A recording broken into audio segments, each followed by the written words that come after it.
ओम हरि ओम। सर्वे भवन्तु सुखिनः, सर्वे सन्तु निरामयाः, सर्वे भद्राणि पश्यन्तु मा कश्चित् दुःखभाग् भवेत्। सभी सुखी रहे, सभी निरोगी रहे, सबका कल्याण हो, इस सदिच्छा के साथ एक बार फिर आपके साथ समय के साथ साथ कुछ चीजें अपडेट होना जरूरी है, कुछ जानकारी या कुछ चीजें तो वीडियो एक बार फिर आपके साथ। जी हाँ, ये सीरीज एक विशेष विषय को लेकर के है। बहरहाल अभी 15 अप्रैल से करीब करीब 15 मई, बल्कि कह सकते हैं कि 31 मई 1 जून तक कुछ ग्रहों का परिवर्तन जबरदस्त हो रहा है। और उसी सिलसिले में आने वाले 16 मई के करीब शनि देव जो है मीन राशि में गोचर कर रहे हैं गुरुदेव की, और गुरुदेव की मीन राशि में शनि देव गोचर कर रहे हैं। लेकिन फिलहाल तो वो उनके अपने नक्षत्र में उत्तरा फाल्गुनी में कर रहे हैं।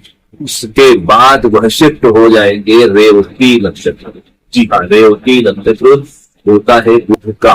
यद्यपि ये बात सही है कि मीन राशि बुध की नीच राशि होती है, और फिलहाल कुछ समय तक बुध भी शनि के साथ थे।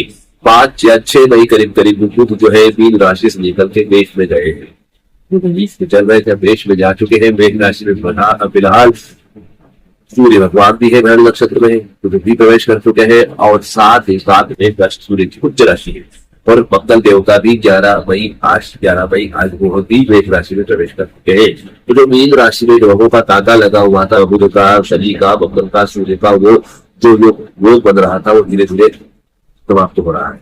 लेकिन 31 मई को गुरुदेव बृहस्पति अपनी राशि जो वर्तमान मिथुन राशि है उससे निकल करके सीधे कर्क राशि में जा रहे हैं।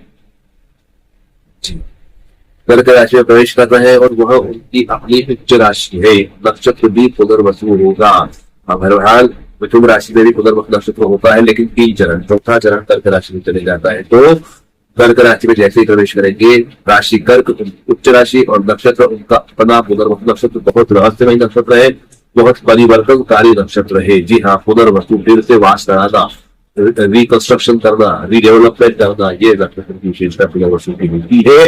उसमें गुरुदेव बृहस्पति प्रवेश करेंगे, तो बृहस्पति का कर्क राशि में अपने नक्षत्र में प्रवेश करना, शनि देव का गुरुदेव की मीन राशि में रहना, और साथ ही साथ बुध के नक्षत्र रेवती में होना, इन सब घटनाओं के चलते बहुत बड़ा परिवर्तन देश से लेके 12 राशियों पर होने वाला है। इन 12 राशियों पर होने वाले परिवर्तन को लेकर के ये वीडियो बनाया जा रहा है। तो ये वीडियो की शुरुआत है, थोड़ा सा आपको एक उसका आइडिया दिया है कि हम क्या करने वाले हैं इस वीडियो के अंदर। तो जी हाँ, इसमें 12 राशियों की 12 अलग अलग पार्ट होके बनेगा वीडियो पूरा, लेकिन हर राशि का एक अलग पार्ट होगा। जिनकी जो राशि हो वह अपनी उस राशि से जाके देख सकता है इस समय पे क्या बदलाव होने वाला है, क्या संभावनाएं है, और आप किस प्रकार अपने आप को संतुलित रख सकते हैं, या यूं कहे कि यदि समय अच्छा है तो किस प्रकार उस समय को भुला सकते हैं, उसको पेश कर सकते हैं, उसको प्रतिफल कर सकते हैं, और यदि समय विपरीत है तो किस प्रकार सावधानी रख सकते हैं, किस प्रकार सुरक्षा बढ़ा सकते हैं, किस प्रकार से अपने आप को सेफ कर सकते हैं। दोनों ही बातें इसमें है, क्योंकि कुछ राशियों के लिए जहां बहुत बेहतर होगा, कुछ को सोचा रहेगा, और कुछ को शायद ज्यादा भी हो। ये ग्रहों का अपना मिजाज होता है, वो किसी के नहीं होते, वो जहां जिस राशि में जिस नक्षत्र होते हैं, जहां देख रहे होते हैं, उनके जो नियम है उनके हिसाब से वो चलते हैं। न किसी के मित्र होते हैं, किसी के शत्रु होते हैं, वो निरंतर अपना काम करते हैं।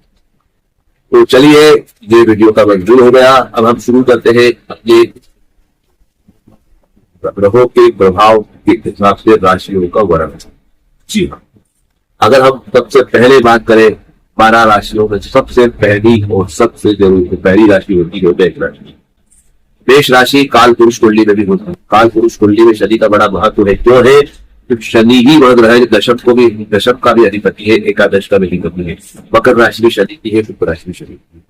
शनि ही कर्म प्रधान है, शनि ही कर्म कराता है, शनि ही प्राप्ति भी कराता है काल पुरुष कुंडली में। और काल पुरुष कुंडली मतलब सभी लोगों की कुंडली आ जाती है, क्योंकि वो सभी के लिए होती है। इसका मतलब ये हुआ शनि देव कर्म करा करके फल देने वाले हैं, प्राप्ति कराने वाले हैं, लाभ देने वाले हैं। पहले सितोड़ना, उसके बाद फिर फैलाना, ये है मकर राशि और कुंभ राशि का अपना महत्व है। और वही मेष राशि के लिए क्या करेंगे वह देखते हैं, क्योंकि काल पुरुष कुंडली से गुरु की राशि बीज राशि 12वीं होती है, जो मोक्षदायी होती है, जो निवृत्ति की होती है, जो फ्री करने वाली होती है। 12वां भाव जहाँ खर्चे का होता है, जहाँ भोग का होता है, तैयार तुक का होता है, बाहरी क्षेत्रों का होता है, विदेशों का होता है, दादा दादी का होता है, और साथ साथ रिहाई का होता है, मुक्ति का होता है। जी हाँ, इसके कई अर्थों के साथ 12वां भाव होता है और मीन राशि 12वें भाव में काल पुरुष कुंडली में होती है। वही उसकी दूसरी जो मूल त्रिकोण राशि गुरु की धनु राशि है, वह आती है नवम भाव में काल पुरुष कुंडली में। नवम भाव मतलब भाग्य, तो भाग्य और मुक्ति, भाग्य में मुक्ति लिखी है, क्या प्रारब्ध क्या है, आपके कर्म क्या है, वो बताता है गुरु, और शनि बताता है कर्म। शनि भगवान के कारण कर्म और गुरु के कारण मुक्ति। शनि कर्म कराते हैं, गुरु मुक्ति देते हैं। कहते हैं गुरु विद ज्ञान अधूरा, गुरु गोविंद बड़े काके लागू पाए, बलहरी गुरु आपके गोविंद जियो बताए। तो गुरु का महत्व, जी हाँ, बहुत ही महत्वपूर्ण ग्रह है। नौ ग्रहों के अंदर दोनों का अपना महत्व है, और यही दोनों ग्रहों की आपस की योग संयोग बन रहे हैं। गुरु अपनी उच्च राशि में और शनि गुरु की राशि में जहाँ बैठ रहे हैं, इससे क्या क्या होने वाला है।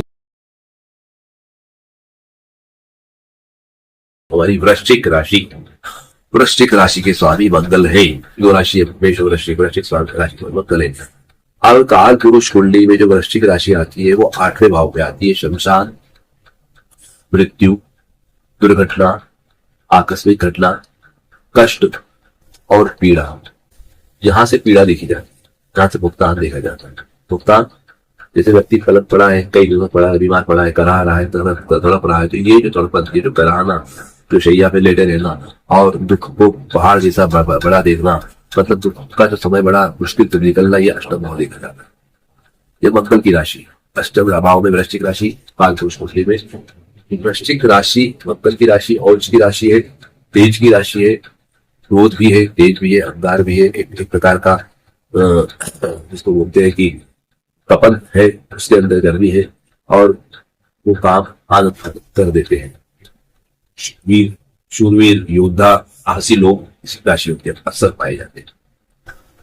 तो ऐसी वृश्चिक राशि वालों के क्या होगा गुरु के गोचर का, शनि के गोचर का प्रभाव, चलिए जानते हैं। वृश्चिक राशि से हम देखें तो वृश्चिक, धन, मकर और कुंभ और मीन, पंचम भाव में शनिदेव गुरुदेव बृहस्पति की मीन राशि में गोचर करके और बुध के रेवती नक्षत्र से भ्रमण करेंगे 16 दिन के। पंचम से शनि हो गए। अब कर्क राशि, वृश्चिक, धन, मकर, कुंभ, मीन, मेष, वृषभ, मिथुन, कर्क। वृश्चिक से 7वीं राशि वृषभ पड़ती है, 8वीं पड़ती है मिथुन, और 9वीं पड़ती है कर्क। नवम राशि, नवम भाव। तो धन भाव, भाग्य भाव, धर्म भाव, नवम भाव से गुरु गोचर करेंगे कर्क राशि में, और पंचम भाव से शनि करेंगे। अभी वर्तमान में गुरुदेव बृहस्पति मिथुन राशि से भ्रमण कर रहे हैं, जो आपके लिए 8वीं है। वृश्चिक राशि वालों के लिए 8वें भाव से गोचर कर रहे हैं। तो 8वें गुरु अच्छे नहीं होते हैं, कहीं ना कहीं कमिटमेंट फेल होते हैं, कहीं ना कहीं अपमानित होना, या कहीं ना कहीं कमतरता, या कहीं ना कहीं गिल्ट होना, या कहीं ना कहीं अपराध बोध, या कहीं ना कहीं आत्मसम्मान को ठेस पहुंचने जैसे काम होते हैं। आपकी बात कोई समझ नहीं पाता, आपके कंसेप्ट को समझ नहीं पाता, और आपको अंडर एस्टिमेट करता है। और खासकर ऐसे व्यक्ति अंडर एस्टिमेट करते हैं जो कभी आपके कदमों के पास बैठा करते थे, कभी जो आपकी इज्जत करके आपसे पूछा करते थे, और आपके बताए सलाह से वो लोग आज बन के बैठे, वो लोग जो अंडर एस्टिमेट करते हैं। जब पैर का जूता सिर पे आके बैठता है तो बड़ी शर्मिंदगी, बड़ा दुख होता है। कुछ ऐसे कठोर अनुभव अष्टम के गुरु दे देते हैं कई बार। गुरुदेव का 8वां होना एक ये बताता है घर में बड़े बूढ़ों का बीमार होना, लंबी बीमारी ग्रस्त होना, दवाखाना, दवाई का खर्चा, पीड़ा, या कोई ऐसा काम हो जाए जिसमें लंबे समय तक फंसे रहे, कोई कोर्ट केस, कहीं कोई चीज हो रही है, इसका सॉल्यूशन नहीं निकले, उलझे रहे, समस्याओं में अटके रहे, और मन अस्थिर हो जाए, मन अशांत हो जाए। कई बार सब तरफ से मन एक जो है टूट जाता है, उनको विश्वास उड़ जाता है। ऐसी परिस्थिति में कहते हैं गुरुदेव बृहस्पति 8वें कराते हैं। पर वही 8वें से 12वें को देख के गुरुदेव बृहस्पति जो है रिहाई भी कराते हैं, दवाई के खर्चे में कमी भी कराते हैं, मुक्ति भी कराते हैं, साथ साथ आपके आय के स्रोत भी खोलते रहते हैं। यद्यपि खर्चे होते हैं, तो कहीं ना कहीं से आय बन जाती है, कहीं ना कहीं से पैसा आ जाता है और काम निकल जाता है, काम रुकता नहीं है, कहीं ना कहीं से स्रोत बने रहते हैं, आव बनी रहती, पैसा आते रहता है। और साथ साथ नव दृष्टि से चौथे भाव को देखने के कारण वाहन सुख, भूमि का सुख और बाकी सुख सुविधाएं मिलती रहती है। माता का स्वास्थ्य अच्छा रहता है। कई बार लोग बोलते हैं कि इतने परेशान हो रहे हैं सब तरफ से, लेकिन गाड़ी भी आ रही है, मकान भी ले लिया, मतलब ये परेशान तो दिख रहे हैं, बाकी इनके काम सब हो रहे हैं।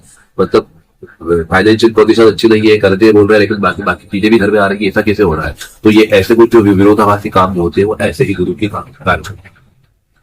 गुरु विस्तार देता है, गुरु रिनोवेट करता है घर को, गुरु को गाड़ियां बदलवाता है, वाहन सुख देता है, पब्लिक सपोर्ट देता है, आम लोगों को विश्वास बढ़ता है, राजनीति के क्षेत्र में लोगों को विश्वास बढ़ता है, प्रजा में जनाधार बढ़ता है।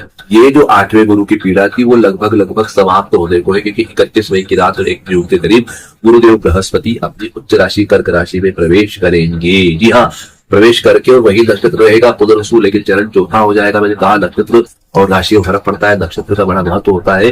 तो राशि बदल जाएगी, नक्षत्र वही रहेगा। तो जो पुनर्वसु नक्षत्र में उन्होंने कहा था जो आपको कष्ट मिले, आपको जो तकलीफें मिली, जो आपने जहर के घूंट पिए, अब उसका परिणाम होगा। जो करेले का जूस पिया आपने, मुंह टेढ़ा मेढ़ा करके वो जूस अंदर जाके शरीर को लगेगा और अब आपका स्वास्थ्य सुधार होगा। कड़वी दवाई लेने के बाद ही बीमारी ठीक होती है। तो ठीक ऐसा ही काम पुनर्वसु करेंगे।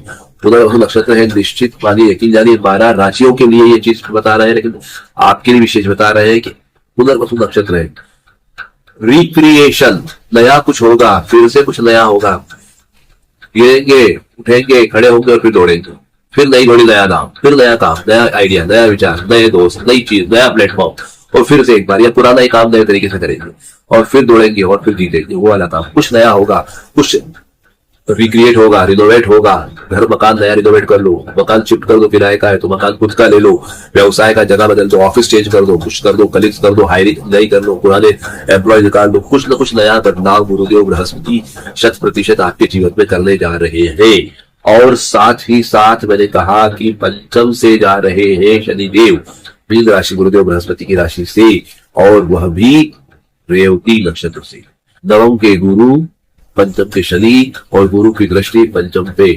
निश्चित तौर पे ऐसे दंपत्ति जो काफी लंबे समय से परेशान है इशू को लेके, संतान को लेकर के, उनके यहाँ किलकारी गूंजने वाली है, किलकारी गूंज सकती है।